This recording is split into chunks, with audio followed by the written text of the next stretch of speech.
Salut. Ici on est à un endroit où j'aime bien venir. Alors ça faisait longtemps que j'y étais pas venu parce que j'allais dire c'est assez loin, mais en fait c'est qu'à 20 km de chez moi, j'ai cru voir, parce que j'ai regardé le compteur. C'est qu'à 20 km de la maison finalement, alors que je pensais que c'était à au moins 30 km. Bon, ça n'a pas d'importance. Ici, en fait, j'étais déjà venu il y a quelques temps avec le Kiss-Bige, mais je sais même pas si j'en ai fait une vidéo. Enfin, j'en ai fait une vidéo, mais je crois qu'elle est pas sortie, justement. Ou, bah si, elle est sortie, c'est justement la première fois que mon Kiss-Bige a changé de département, le titre. Il me semble que c'est ça. Et donc, ça avait été tourné ici, au Bec des Deux Eaux, ça s'appelle. Pourquoi le Bec des Deux Eaux? Parce que ici, vous voyez, là, il y a une rivière. Voilà, là c'est la Vienne qui coule, on est d'accord, là c'est la Vienne qui coule avec un joli pont par-dessus. Et un peu plus loin, bon on va pas trop le voir parce que c'est à moitié caché derrière les arbres, mais il y a la Creuse, et la Creuse elle se jette dans la Vienne à cet endroit-là. Voilà. Le bec, ici là en face, ça fait comme une presqu'île, une péninsule, et ben en face, c'est la Vienne. Enfin, je veux dire, c'est le département de la Vienne. Et là, ici, on est en Indre-et-Loire. Mais dès que tu traverses le pont, là, de l'autre côté du pont, c'est la Vienne. Enfin, c'est le département de la Vienne et la commune de Port-de-Pile. Alors que ici, on est sur la commune de Port-sur-Vienne, en Indre-et-Loire. Donc, voilà.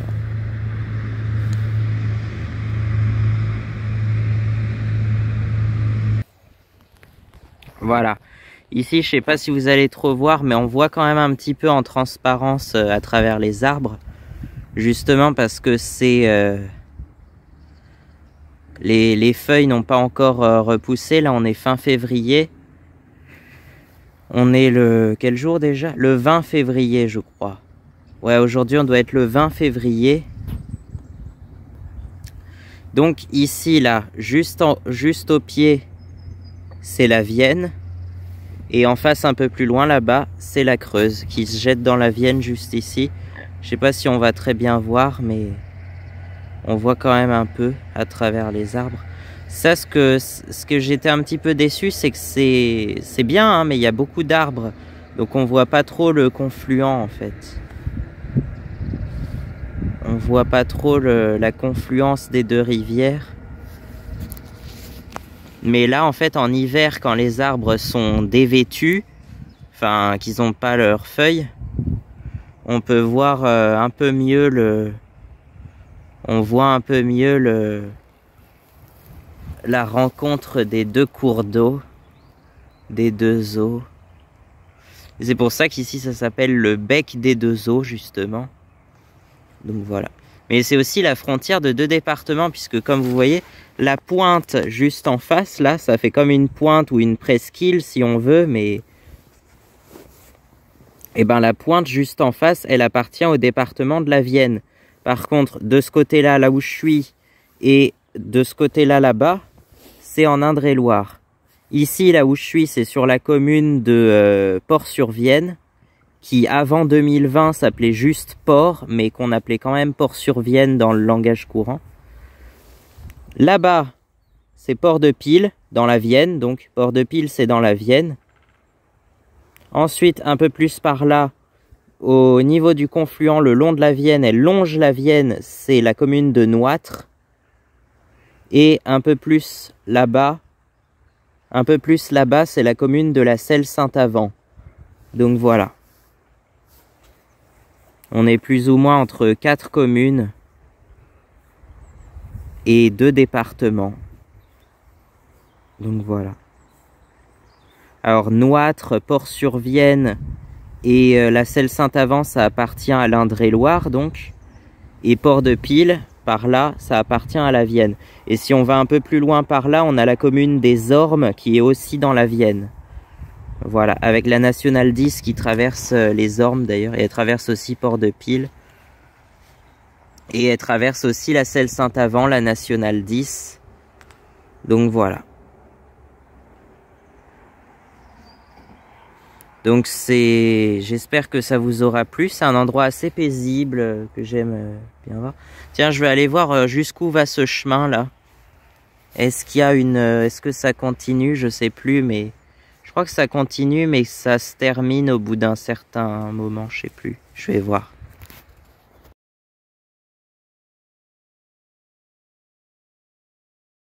En tout cas, de ce côté-là, au bout. Voilà, je sais pas si vous allez bien la voir. Voilà, on peut zoomer jusque là. On peut zoomer jusqu'à x10 quand même. Hein. Et là, si je remets en x1, oui. Ah, il y a quand même du passage sur cette route, j'ai l'impression. Hein. Je pensais qu'il y avait pas beaucoup de passage entre la liaison qui longe la Vienne. De ce côté-là, ça longe un peu la Vienne. T'as une route là qui longe la Vienne en passant par Port-sur-Vienne, Marcilly-sur-Vienne. Par là-bas, c'est Pucigny et Antony-le-Tillac, un peu plus loin, et jusqu'à Danger-Saint-Romain, dans la Vienne, justement. À partir de Danger-Saint-Romain, on est vraiment dans la Vienne, et ceci des deux côtés de la rivière qui donne son nom au département. Ouais. Donc voilà. Donc cette route-là, elle longe la Vienne, et en fait, celle-ci, elle fait une liaison entre la route qui longe la Vienne de ce côté-là, et la Nationale 10 qui est de l'autre côté. Voilà. Et après, il y a la Creuse. Alors, avec le Kisby, j'étais déjà allé jusqu'à Descartes et la commune d'en face, Buxeuil. Je pourrais aller jusqu'à La Roche-Posay. Non, ou Saint-Rémy-sur-Creuse. Alors, Saint-Rémy-sur-Creuse, c'est très joli comme village. Franchement, ça mérite le détour. Et ensuite, je sais plus, il y a Méret, non, Leny, d'abord Leny, Méret, Lésigny et La Roche-Posay. La Roche-Posay, c'est bien plus loin, donc je sais pas si j'irai tout seul un jour. Enfin, si, je pourrais y aller, mais c'est loin quand même, c'est assez loin La Roche-Posay.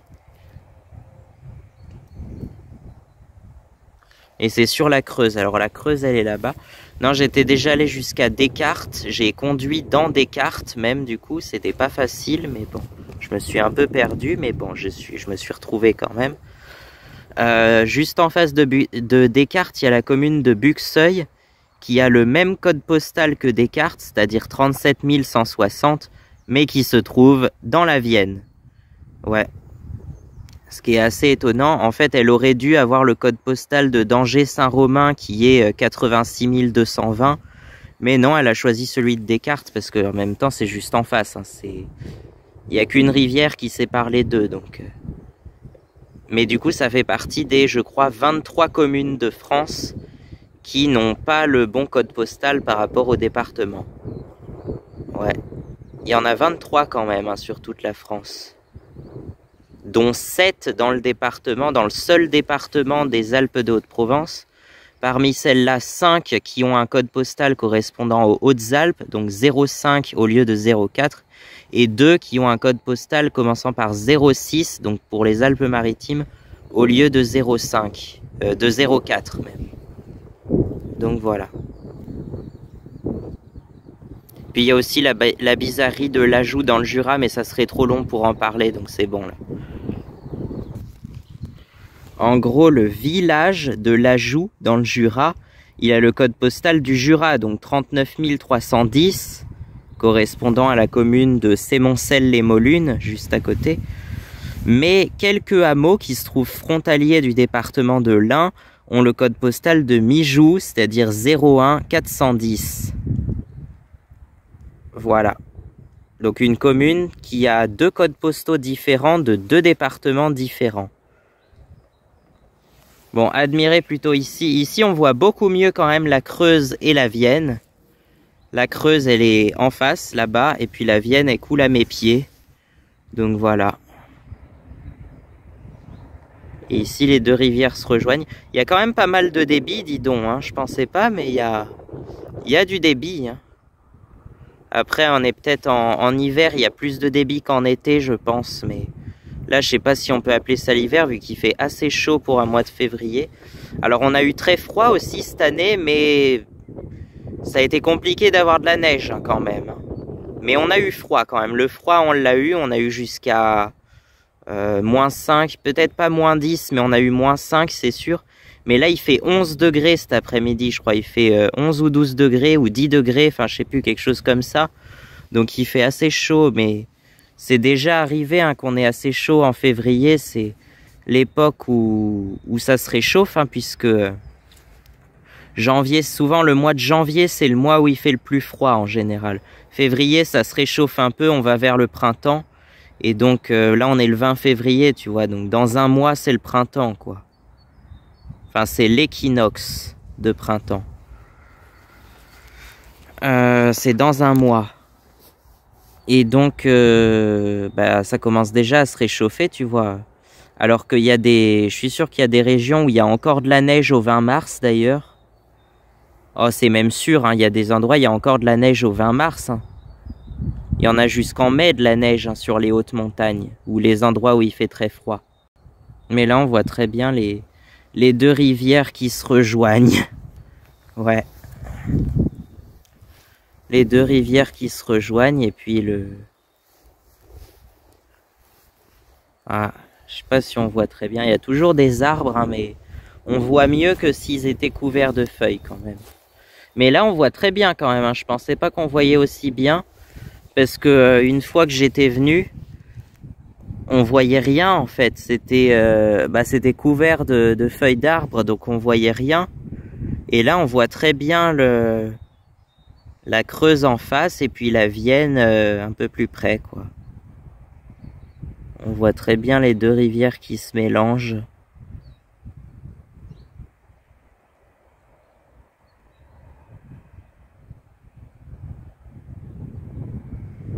Donc voilà. Et ici, je vous ai dit, c'est la frontière du département, la frontière de l'Indre-et-Loire et de la Vienne. C'est pratique, les départements, ils ont presque tous le nom de rivière en même temps. Donc, comment les distinguer hein? Sinon, vous voulez qu'on parle plutôt de provinces. En Belgique, c'est des provinces, par exemple, et elles ont souvent le nom de leur capitale. En Espagne aussi, d'ailleurs, les provinces, c'est des provinces et elles ont le nom de leur capitale. Donc, si tu veux qu'on dise la province de Tours et la province de Poitiers, au moins, ça permet d'éviter la confusion. Mais dans ce cas-là, il faut dire province de, puisque si tu dis juste Tours et Poitiers, ça fait référence uniquement aux villes capitales. Donc en gros, la limite départementale, elle fait ça, elle suit la Vienne, là, et elle remonte la Creuse ensuite, comme ça. Ouais. Ou alors, elle descend la Creuse jusque là, et puis elle remonte la Vienne après.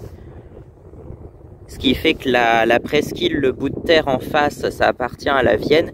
Mais par contre, tout autour, là-bas, c'est en Indre-et-Loire. Et là où je suis, c'est en Indre-et-Loire aussi. Mais voilà.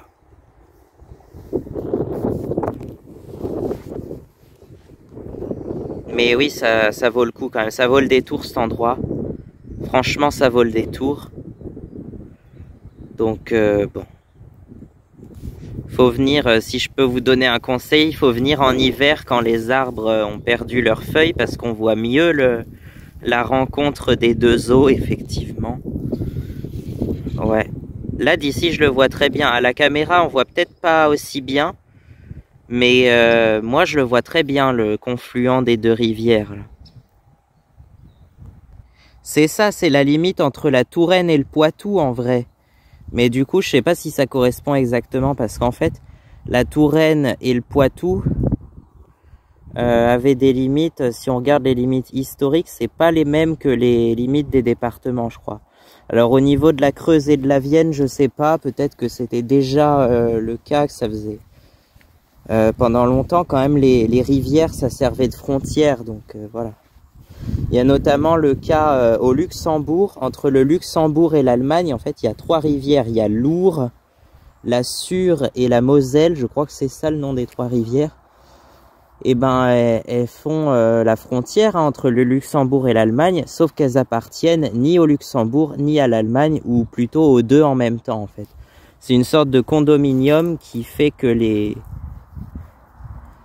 rivières, en fait, entre le Luxembourg et l'Allemagne appartiennent conjointement entre le Luxembourg et l'Allemagne.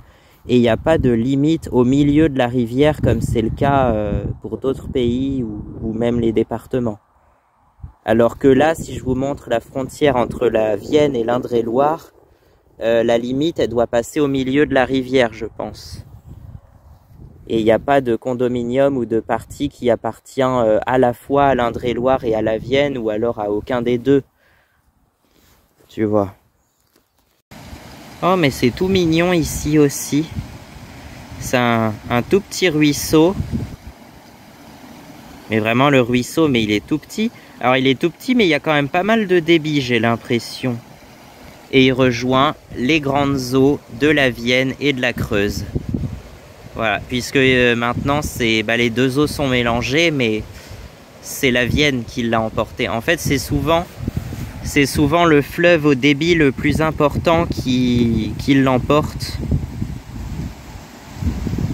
et qui prend le nom du confluent des deux rivières par la suite. Sauf que il y a une exception, ou peut-être plusieurs, mais il y a une exception notable. Si on va à Montereau-Photionne dans la Seine-et-Marne, où vous me voyez venir, il y a la Seine et il y a l'Yonne. À cet endroit-là, la Seine elle a un débit plus petit que l'Yonne, et pourtant c'est l'Yonne qui se jette dans la Seine. Ouais, en vrai, ça serait l'Yonne qui passe à Paris finalement. Ouais.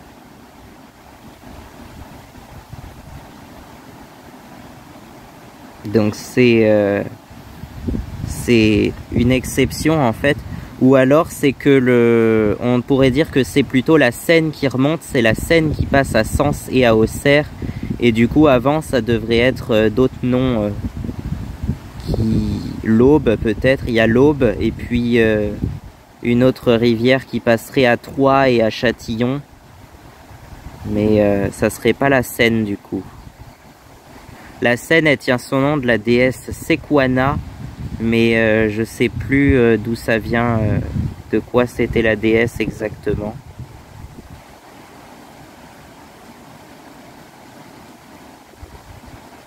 Bon là, autant dire que ce tout petit ruisseau, il ajoute pas beaucoup d'eau à la Vienne, mais quand même un petit peu, hein. Tu vois. Puis on dit, hein, on le dit, les petits ruisseaux font les grandes rivières. Tiens, j'adore ce dicton en plus. Les petits ruisseaux font les grandes rivières. Bah là, t'as un tout petit ruisseau. La Vienne, elle prend sa source au plateau de Millevaches. À cet endroit-là, c'est qu'un mince ruisseau comme ça, je pense. Et même la Loire aussi, c'est un mince ruisseau comme ça au début. Et puis après, plein de petits ruisseaux qui se rejoignent. Et ces ruisseaux-là vont donner naissance à des grandes rivières comme la Vienne, comme la Creuse qui se jette dans la Vienne, et la Vienne qui se jette dans la Loire. Et ça fait que la Loire devient un énorme fleuve avec un très important débit. Je ne sais pas si c'est le fleuve avec le plus gros débit en France, la Loire, mais ça serait le plus long par contre, avec ses 1000 km de long. Mais c'est le plus long entièrement en France.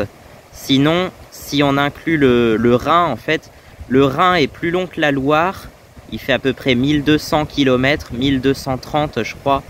Mais il traverse plusieurs pays et il ne fait que 188 km en France, je crois. Au niveau de l'Alsace, avec la frontière avec l'Allemagne. Ouais. Bah là, c'est le cas. Les petits ruisseaux font les grandes rivières. Et pareil, la Creuse, elle reçoit plusieurs rivières, hein, la Gartempe, l'Anglin, la Bouzanne, si on veut, ça existe vraiment, la Bouzanne. Et même les deux creuses. En fait, il y a deux creuses. À l'origine, tu as la grande creuse donc qui arrose Ahun. Je sais pas comment ça se dit, c'est dans la Creuse en tout cas. Aubusson, elle traverse Aubusson aussi. Et la petite Creuse qui, elle, traverse Boussac.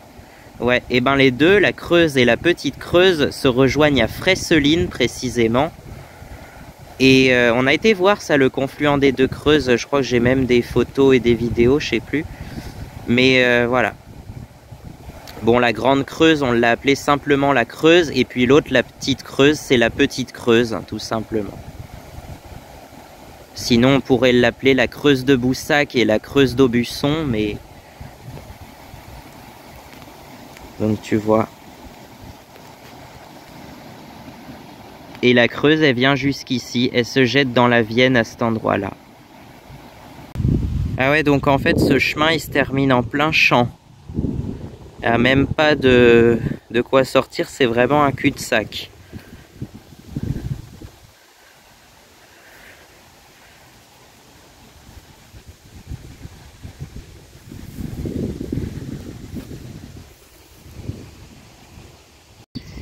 Voilà, et puis là, tu as une petite rampe de mise à l'eau, là, ici, de ce côté-là.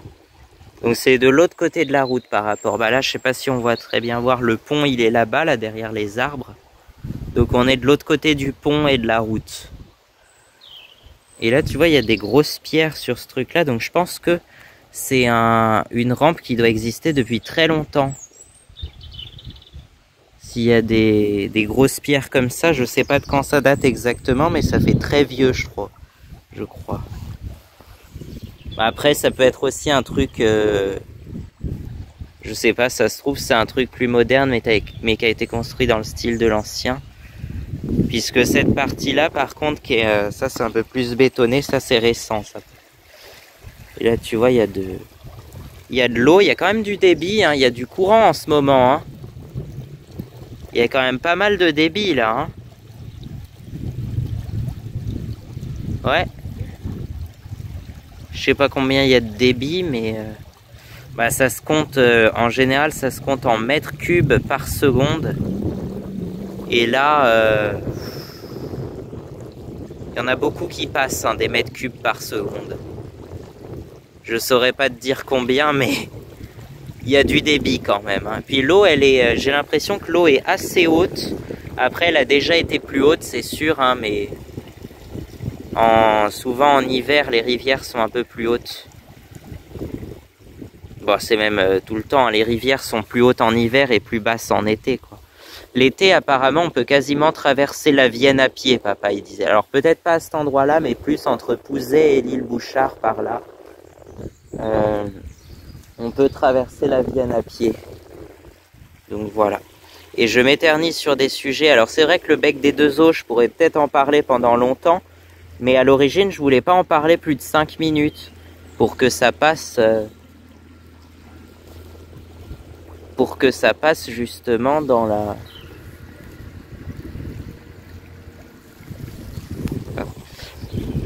Je voulais pas en parler plus de 5 minutes pour que ça soit inclus dans la compilation des petits endroits à voir.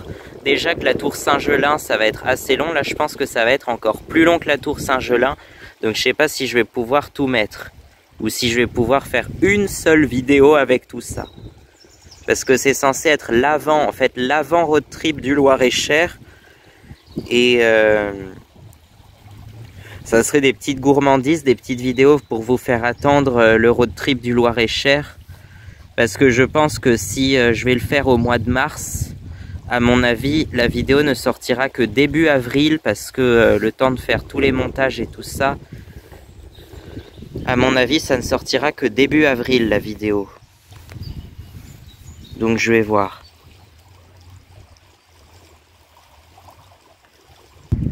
Ah oui, attends, je viens de voir un truc. Le niveau de l'eau, là, tu vois. Le niveau de l'eau, il est là. Je disais qu'il était plus haut que la normale. Si tu remontes un peu. Donc là, tu vois tout ce qui est accroché dans les arbres, tous les déchets ou les morceaux de bois qui sont dans les arbres. Il y en a jusqu'à presque 2 ou 3 mètres au-dessus de moi. Donc ça veut dire que l'eau, à un moment, elle a été jusqu'à 2 ou 3 mètres au-dessus. Donc, elle a été bien plus haut, hein, c'est ce qui me semblait.